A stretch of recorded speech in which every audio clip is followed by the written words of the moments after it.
3 whole power 2 into 9 square into 2 by 3 whole square. Okay. So దీన్ని ఎలా solve చేయాలి?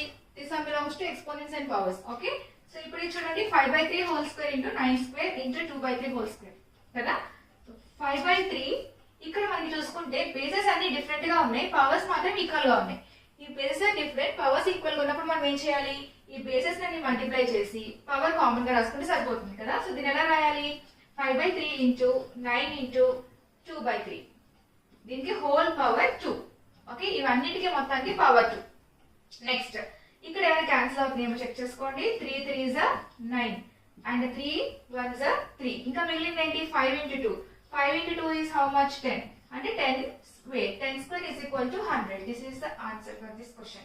And ఎవరికైనా సరే ఎక్స్పోనెంట్స్ అండ్ పవర్స్ టాపిక్ తెలియకపోతే కనుక నా ఛానల్లో అప్లోడ్ చేశాను. Go through and watch it. Thank you.